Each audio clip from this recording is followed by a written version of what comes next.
नमस्कार सांगମାନଙ୍କୁ ମୋର ମୁଁ ସୁନିତା ଏସଟି ସୁନିତା ବ୍ଲଗ ଚ୍ୟାନେଲକୁ ଆପଣମାନଙ୍କୁ ସ୍ୱାଗତ। ଯେଉଁମାନେ ପ୍ରଥମ ଥର ମୋ ଭିଡ଼ିଓକୁ ଦେଖୁଛନ୍ତି ମୋ ଚ୍ୟାନେଲକୁ ସବସ୍କ୍ରାଇବ୍ କରି ଲାଇକ୍ କରିଦେବେ। ଚାଲନ୍ତୁ ମୁଁ ଆଜି ବାହାରିଛି ଫୁଲ ତୋଳିବା ପାଇଁ ଆମ ବାଡ଼ିକୁ। ଆମ ବାଡ଼ିରେ ଫୁଲ ଗଛ ଅଛି, ତ ଦେଖନ୍ତୁ ଫୁଲ ତ ନାହିଁ, ଟଗର ଫୁଲ କିଛି ଫୁଟିଛି। ଦେଖନ୍ତୁ ମୁଁ କିଛି ଟେବୁଲ ଗୋଲାପ ଲଗାଇଥିଲି, ସେଗୁଡ଼ା ବି କେତେ ଭଲ ଫୁଟିଛି। ତ ସକାଳେ ଫୁଲ ମା ତୋଳିଥିଲେ, ପୂଜା ସାରିକି ମୋ ପାଇଁ କିଛି ଫୁଲ ରଖିଦେଇଛନ୍ତି, କିନ୍ତୁ ବହୁତ ଦେଖିଲି ଟିକେ ଅଳ୍ପ ଫୁଲ ଅଛି, ସେଥିପାଇଁ ମୁଁ ଭାବିଲି ବାଡ଼ିଆଡ଼ୁ ଟିକେ ଫେରେ ଘୁରିକି ଆସେ, ଦେଖିବ ଗୋଟେ ଦୁଇଟା ଫୁଲ ଯଦି ଫୁଟିଥିବ ତାହେଲେ ତୋଳିକି ନେଇକି ଆସିବି। ପଡ଼ିଶା ଘରେ ମାଉସୀମାନେ ବି ଆସନ୍ତି ଫୁଲ ତୋଳିବା ପାଇଁ, ସେମାନେ ନେଇଯାଇଥିବେ ବୋଧେ, ଫୁଲ ତ ନାହିଁନି। ତ ମୋର କିଛି ଘର କାମ ଆହୁରି ବାକି ଅଛି, ଘର ପୋଛା କାମ। ତ ଘର ପୋଛା କାମ କରିବା।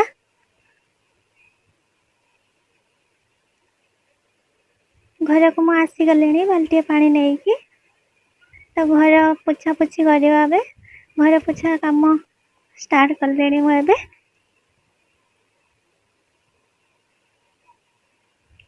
ସକାଳେ ଉଠି ମୋର ସକାଳ କାମ, ବାସନ ମଜା, ଝାଡ଼ୁ ମରା, ଏ କାମ ଗୁଡ଼ାକ ମୁଁ ସାରିକି ଭାବିଲି ଯେ ମୁଁ କିଛି ଫୁଲ ଦେଖିଲି କମ୍ ଅଛି, ସେଥିପାଇଁ ମୁଁ ଭାବିଲି ଆଗେ ଯାଇକି ଫୁଲ କିଛି ତୋଳି ନେଇ ଆସେ, ଯାହା ଗଛରେ ଥିବ। ନହେଲେ ପଡ଼ିଶା ଘରେ ସେ ମାଉସୀ ହେରିକା ସବୁ ଆସନ୍ତି, ସେମାନେ ଆଉ ଯେଉଁମାନେ ନେଇନାହାନ୍ତି ସେମାନେ ଆସିକି ଯାହା ବି ଗୋଟେ ଦୁଇଟା ଫୁଲ ଥିବ ସେଇମାନେ ତୋଳିକି ନେଇଯିବେ। ଭାବିକି ଯାଇଥିଲି ଗୋଟେ, କିନ୍ତୁ ଦେଖିବାକୁ ତ ଗୋଟେ ବି ଫୁଲ ନାହିଁ, କ'ଣ କରିବା ଆଉ। ତ ସେଥିପାଇଁ ମୁଁ ପଳାଇ ଆସିଲି। ଭାବିଲି ଘର ପୋଛା କାମ ବାକି ଅଛି, ସେ ଘର ପୋଛାଟା ସାରିଦେବି, ତାପରେ ଗାଧେଇକି ପୂଜା କାମ ସାରିବି। ପୁଣି କକା ଜଣେ ଆସିଛନ୍ତି, ସେ ଶାଳପତ୍ର ନେଇକି ଆସିଛନ୍ତି, ତାଙ୍କୁ ମୁଁ ବସେଇ ଦେଇକି ଆସିଛି। ମୁଁ ଘର ପୋଛା କାମ ସାରିଲେ ତାଙ୍କ ପାଖକୁ ଯିବି। ସେ ଶାଳପତ୍ର ନେଇକି ଆସିଛନ୍ତି, ତାଙ୍କର ସବୁ ବଣ ଯାଆନ୍ତି ପତ୍ର ତୋଳିବା ପାଇଁ। ତ ତୋଳିକି ଶୁଖାଶୁଖି କରିକି ପତ୍ର ବାନ୍ଧିକି ବିଡ଼ା କରିକି ନେଇକି ଆସନ୍ତି। ତ ସେ ବସିଛନ୍ତି ସେଠି, ମୁଁ ଏଠି ଯଥାଶୀଘ୍ର କାମ ସାରି ତାଙ୍କ ପାଖକୁ ପୁଣି ଯିବି।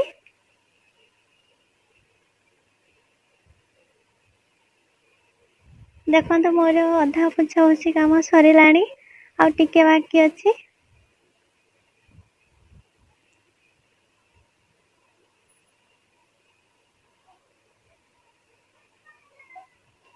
ମୋର ଏବେ ଘର ପୋଛା କାମ ସରିଲାଣି। ଦେଖନ୍ତୁ ମୁଁ ସବୁ ପଟେ ପୋଛିଦେଲି, ଘର ସଫା ହେଇଗଲା ମୋର। ମୁଁ ଏବେ ନେଇକି ଯିବି ଆପଣମାନଙ୍କୁ, ସେ କକା ଆସିଛନ୍ତି ତାଙ୍କ ପାଖକୁ ନେଇକି ଯିବି। ସେ କେତେ ପତ୍ର ଆଣିଛନ୍ତି ଦେଖିବା। ଦେଖନ୍ତୁ ସେ କକା ଗୋଟେ ବରାରେ ପତ୍ର ନେଇକି ଛିଡ଼ା ହେଇଛନ୍ତି, ଆଉ ଗୋଟେ ବରା ସେଇଠି ଅଛି, 2 ବରା ପତ୍ର ନେଇକି ଆସିଛନ୍ତି। ଏବେ ପତ୍ର ଗଣିକି ବଡ଼ ବୋରାରେ ରଖାହେଉଛି।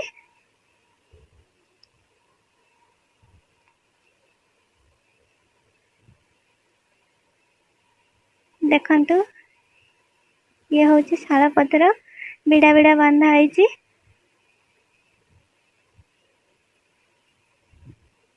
ଆମ କୁକୁର ବି ଆସିଛି ମୋ ସହିତ, ସିଏ ବି ଦେଖୁଛି ଯେ କିଏ ଜଣେ ଆସିଛନ୍ତି, କ'ଣ କରୁଛନ୍ତି। ମୁଁ ଯାଇକି ଦେଖେ, ସିଏ ବି ଆସିଛି ଦେଖିବା ପାଇଁ।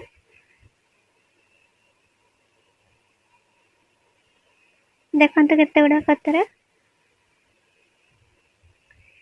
ଏଇ ପତ୍ରରେ ଶାଳ ପତ୍ରରେ ଦୋନା ତିଆରି ହୁଏ।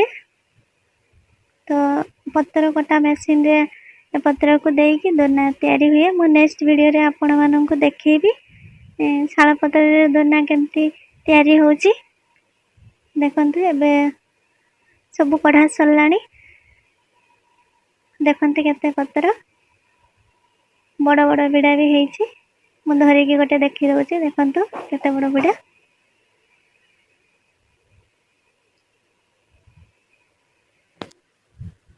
ମୁଁ ଏବେ ଗାଧେଇ ସାରି ଘରେ ପୂଜା କରି ସାରି तुलसी चौड़ारे पूजा करने आसिले। तापर पूजा सारिले आउ कौन घरे किसी बनई मु देखी।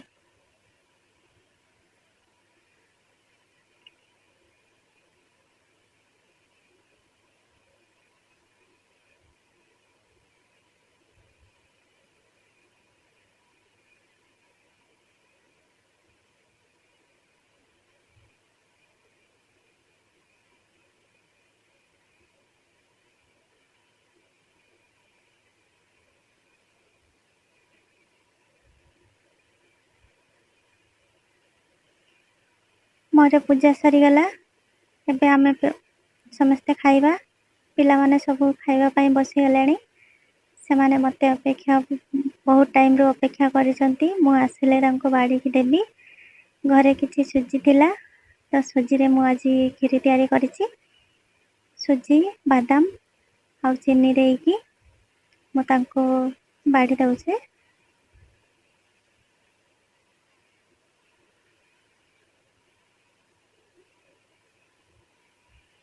घरे समस्ते खाई सारे।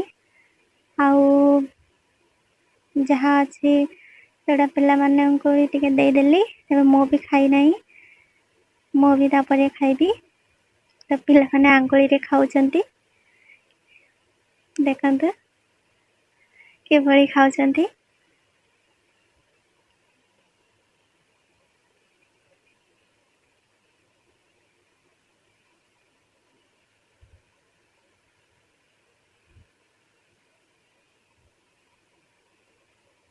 आंगुली को चामच बने खाउचंती। ये देखंतु खीरी आउ एतिकी अछि।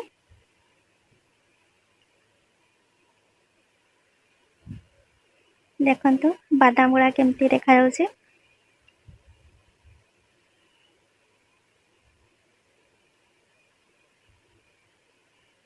खीरी पी लेनी से माने।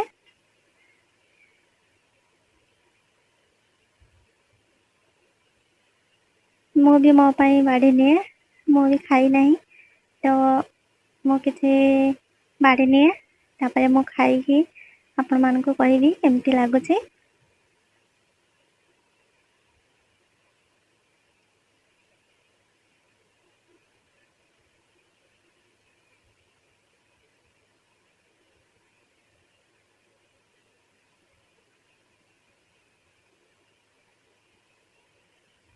बहुत बढ़िया है। मिठा भी है।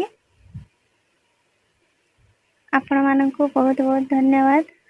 मो वीडियो प्रथम रु लास्ट पर्यंत देखिथिबारु।